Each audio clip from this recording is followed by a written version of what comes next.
જય રણછોડ મિત્રો, અમે 2 દિવસ પહેલા જે વિડીયો બનાવેલો અને મેલેલો એ લગભગ 700 કે એટલે 7 લાખ લોકોએ ને ફેસબુક પર 2 લાખ લોકોએ જોયો હોય. આ વિડીયોની અંદર જે કોમેન્ટો આવી એ કોમેન્ટો વાંચીને તો એટલી મજા આવી કે વાત નહીં કરવાની. ઘણા બધા લોકોને અંધશ્રદ્ધા વિશે અંધશ્રદ્ધામાં પડવું જ નહીં, પણ ખોટી રીતે લોકો પડ્યા હોય. પરંતુ જે 5% કે 10% કોમેન્ટો આવી એ કોમેન્ટોનો જવાબ આપવા માટે આજે ફરી મોમન ભોણો અહીં આવી ગયા.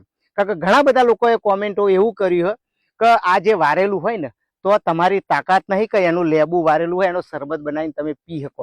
આજના વિડીયોની અંદર લાઈવમાં આ લેબુ તો નહીં પણ જે નારિયેળ પડ્યું હોય એનું પાણી પી અને અંધશ્રદ્ધા દૂર કરવા માટે અમારે કોઈને કોમ્પ્રોમાઇઝ નહીં કરવું કે કોઈ બુવાનો વિરોધ નહીં કરવો, પરંતુ આ ખોટું હોય એ સાબિત કરવા માટે એનું પાણી આજે મોમો પીવાના છે. તમારા અંત સુધી આ વિડીયોની અંદર રહેવાનું હોય એટલે લાઈક કોમેન્ટ ના શેર માટે શેર કરો.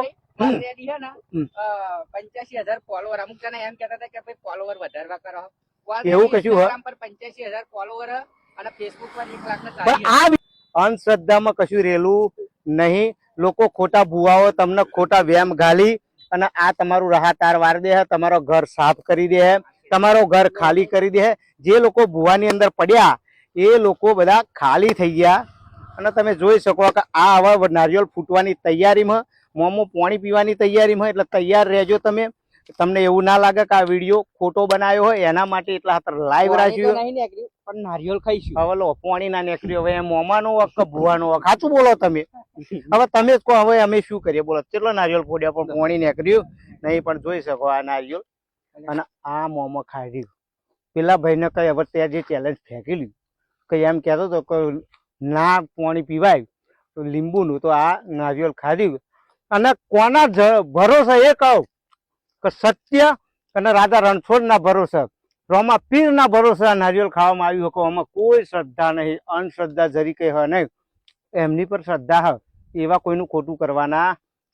ભુવા જે ખોટું કરે અને ખોટા નિર્દોષ માણસોને, ભોળા માણસોને ભોરવી અને એમને જે લાભ ઉઠાવે. બીજું કે કેટલાય ભુવાના તમે બળાત્કારના દાખલા જોયા હશે. હમણાં જ એક બળાત્કાર કર્યો ખબર, એક ભુવા આવી જ અંધશ્રદ્ધાની અંદર ફેલાઈ. તમારા બાળકોને તમે કદાચ ભુવા જોડે વિધિ કરવા મોકલો તો ભુવા એનો દુરુપયોગ કરે. પેલો સુરજ ભુવાજીએ મર્ડર કર્યું એ તમે જોયું જ હશે. એટલે અમારો વિડીયો કહેવાનો મતલબ એટલું જ છે કે કદાચ કોઈ ભુવા સાચા હશે કે જે સાચો માર્ગ બતાવતા છે, બાકી 99% ભુવા ખોટા હોય અને ખોટો માર્ગ બતાવે.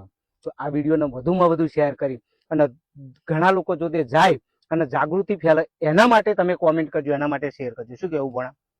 જય હિન્દ, જય રણછોડ.